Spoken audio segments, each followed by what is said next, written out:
हरे कृष्णा। 11वां अध्याय और अंतिम श्लोक 11वें अध्याय का 55वां श्लोक श्रवण करते हैं। यहां पर भगवान अनन्य भक्ति किस प्रकार से प्राप्त होगी उसका वर्णन कर रहे हैं। जैसे भगवान ने 9वें अध्याय में कहा था, मन मना भव मद भक्तो मद्याजी माम नमस्कुरु। वहां पर भगवान ने 4 चीजें बताई थी। मेरे मन वाला हो जा, मेरा भक्त बन अर्थात मुझे प्रेम कर, मेरा यज्ञ कर, मेरी पूजन कर और मुझे नमस्कार कर। तो वहां पर भगवान ने 4 चीजें बताई थी। अब यहां पर भगवान 5 चीजें बता रहे हैं अपनी अनन्य भक्ति के साधन के रूप में। तो क्या कह रहे हैं भगवान?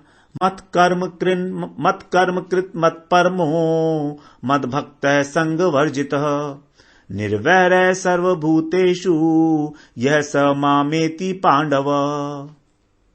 मत कर्म कृत मत परमो मद भक्त संग वर्जित निर्वैरः सर्वभूतेषु यह स माम इति पांडव। तो इन 5 साधनों में से, इसको साधन पंचक बोलते हैं, तो इस साधनों में से 3 साधन तो हैं अन्वय रीति से जो करने हैं, और 2 साधन है जो नहीं छोड़ने हैं। तो विधि और निषेध, क्या करना है और क्या नहीं करना है, दोनों बातें बताई हैं। तो 5 साधन यहां पर क्या है? मत कर्म कृत, मेरे लिए ही सारे कर्म कर, मेरे लिए ही कर्म कर। जो भगवान ने कहा था ना 9वें अध्याय में, यत करोषि यदजनासी यज्जुहोषि ददासियत। जो कुछ भी तू करता है, खाता है, पीता है, दान करता है, वो सब मेरे लिए कर। उसका उद्देश्य मेरी प्रसन्नता होनी चाहिए। और भगवान ने जो 9वें अध्याय का अंतिम श्लोक था उसमें भी ये कहा था, मद्याजी, मेरा पूजन कर। मद्याजी का मतलब क्या है? यज्ञ। यज्ञ करना मतलब क्रिया। तो मेरे लिए ही कर्म कर सारा। फिर यहां पर कह रहे हैं मत परमः, मेरे ही परायण हो जा, मतलब केवल एकमात्र मेरा ही आश्रय लेना। तो वहां पर भी यही बात कही थी भगवान ने। क्या कहा था? नमस्कुरु। नमस्कुरु का मतलब था आत्मसमर्पण, भगवान के परायण होना, भगवान के आश्रित होना। तो वास्तव में आश्रय की बड़ी महिमा है। जब हम भगवान का आश्रय ले लेते हैं दृढ़तापूर्वक, तभी हमारी भक्ति के अंदर अनन्यता आती है। जो कुछ भी हो रहा है वो सब उनकी इच्छा से हो रहा है। अब हमने अपना कोई भी संकल्प विकल्प छोड़ दिया है, चाहे परिस्थिति अनुकूल हो चाहे प्रतिकूल हो, हम उसमें राजी हैं, क्योंकि हम तो उनके आश्रित हो गए। तो यहां पर मत कर्मकृत हो गया हमारा मद्याजी, मत परमय हो गया नमस्कुरु, जो 9वें अध्याय में बताया अंतिम श्लोक में। फिर मद भक्त मानी मेरा प्रेमी भक्त हो, वहां पर भी यही कहा था मद भक्तो। फिर आगे ये तो 3 हो गए हमारे अन्वय रीति से, विधि जो करनी है। फिर आगे कह रहे हैं निर्वैर है, आगे कह रहे हैं संग वर्जित। संग का मतलब है आसक्ति, वर्जित माने छोड़ना। तो इस संसार की आसक्ति से रहित हो जा। अब आसक्ति कौन करता है? हमारा मन। मयि आसक्त मनः पार्थ, जो भगवान ने 7वें अध्याय के पहले श्लोक में कहा था, मयि आसक्त मनः पार्थ, कि मेरे मन में आसक्ति वाला हो। उसी को 9वें अध्याय में कहा मन मना भव, मेरे मन वाला हो। और यहां पर कह रहे हैं संग वर्जित, अर्थात संसार की जो मन वाला मत हो। विपरीत उससे भाव से कह रहे हैं, व्यतिरेक रीति से, निषेध के रूप में, कि संसार से आसक्ति मत कर। तो फिर कहां करेगा? मुझसे आसक्ति कर। तो ये एक प्रकार से मनमना भाव अन्वय रीति हो गई, और यहां संग वर्जित है व्यतिरेक रीति हो गई। एक ही बात है। फिर 5वीं बात जो यहां पर बताई गई है वो है निर्वैर है सर्वभूतेषु, सभी प्राणियों के अंदर बिना किसी भेदभाव के, बिना किसी बैर भाव के। ये 5वीं बात यहां पर भगवान ने छोड़ने के लिए अलग से बताई है निषेध के रूप में। तो बातें वही हैं बिल्कुल जो 4 बातें बताई गई थी पहले 9वें अध्याय की। तो यहां पर दूसरी प्रकार से उसको कहा गया है, बस इतना ही अंतर है अन्वय और व्यतिरेक रीति से।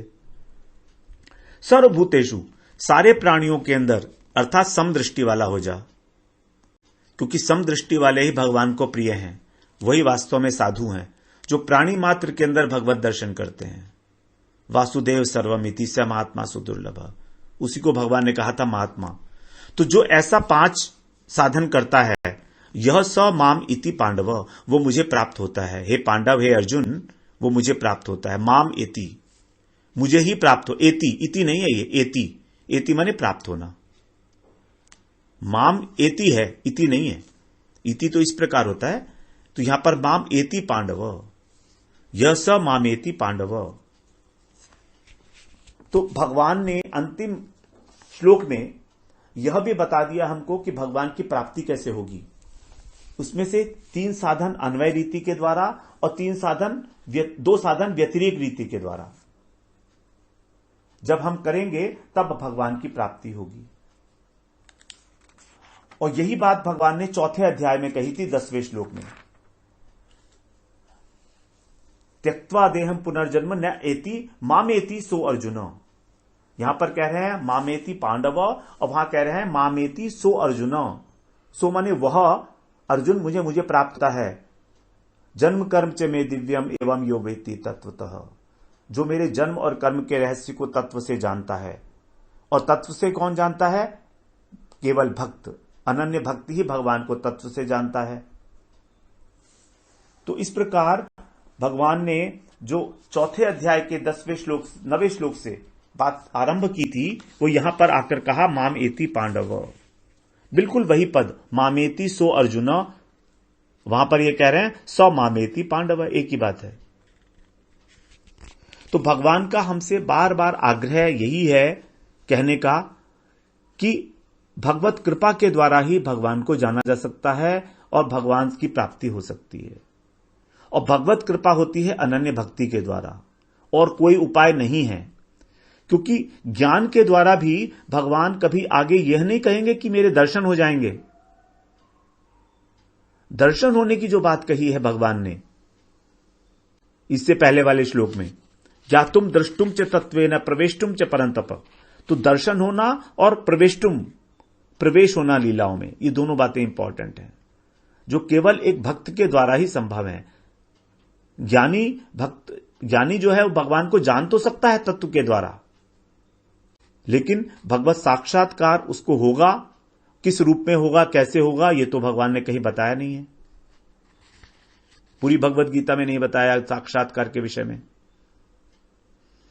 तो ये 5 साधन पंचक के रूप में हमारे सामने 11वें अध्याय का जो सार तत्व है वो यही 5 साधनों के रूप में हमारे सामने आता है। अनन्य भक्ति वास्तव में भगवान की यही एकमात्र हमारा उद्देश्य होना चाहिए, यही एकमात्र अभिधेय है, यही एकमात्र साधन है।